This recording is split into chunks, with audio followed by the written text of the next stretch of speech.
Hi, this is Andrew Markus. This is Film Music Mentor, and today's topic, the top 7 reasons filmmakers fail to score.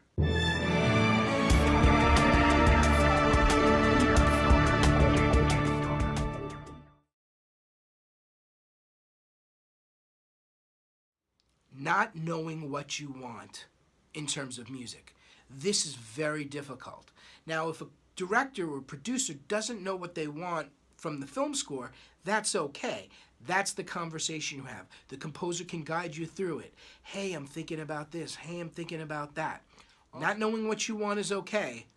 What never works is not knowing what you want, but only knowing you don't like what you're getting.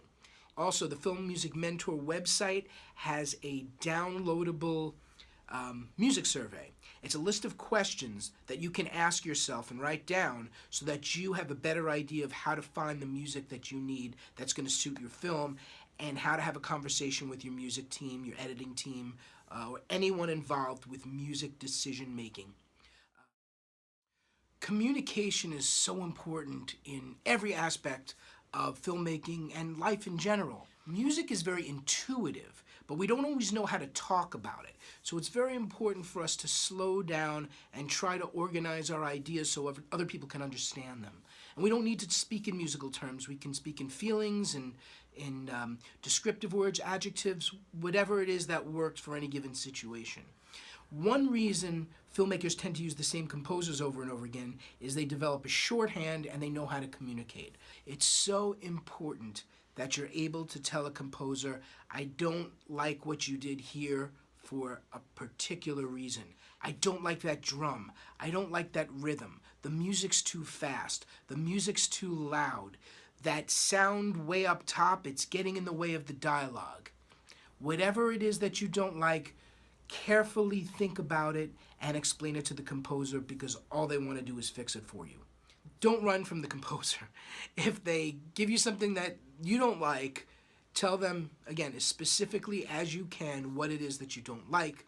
Whatever it is, let them know, and try to be respectful, because you want the composer, or anyone on your team for that matter, to feel like they have your confidence. It could affect their performance. Remember, everybody on a film, they just want to do a great job and work with you again. Musical taste. I don't want to sound mean or cruel in any way, but some filmmakers don't have musical taste. And by musical taste, I don't mean that they like bad music or the music they like is bad. It's just that some people, their musical experience is that which they listen to recreationally, and that doesn't always translate to what's needed on a screen. Some people listen to hip-hop or rock or pop, and that's all they really know about music. But films are much more complex emotionally. Generally, a pop song is about one thing, one emotion, one idea, one groove, one kind of idea or mood. But a film has many, dozens, hundreds of different moments that need to be carefully crafted with the music. So if you are not in tune with that kind of finesse, it's important to have help with people who do. Not properly budgeting post-production. I've seen this done with new filmmakers. I've seen it done with very, very experienced filmmakers, where they go into the post-production process underfunded, and with not enough time to get everything done. So it's very important to leave time for an editor to do several passes, for a sound designer to work, for the film composer to write the music, or the music supervisor to do their thing. Also, there's color correction and any kind of visual effects. That all takes time, it takes money, it takes a lot of technology. And when you don't prepare for this ahead of time, and you're not realistic about the time and money it takes, you end up with a couple of scenarios. And this is true for the editor, the composer, for even VFX or color correction. You end up getting someone that's not qualified. I'm going to discuss the musical end. Like, maybe someone in the production says, hey, I know this guy is a great musician. I know this woman, she's a great musician. You don't want a great musician to come in and score your film. You want a film composer to come and score your film. A film composer is a very, very special breed of person. their design, their whole musical experience in life is gaining the knowledge, the tools, the technology to score and compose lots of music very quickly, be able to change it, edit it, scrap it, start over, move it around in record time. You don't want someone just because they're a musician.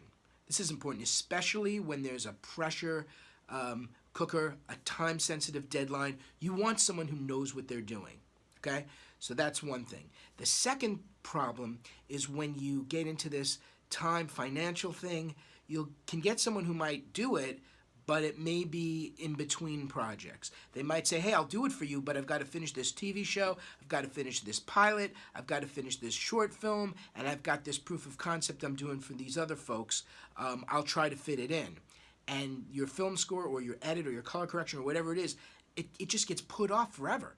This can affect your release date and your finishing date by months, even years. I've seen films 2 years after I started working with them not done because funds and time and resources were not set in place in the beginning.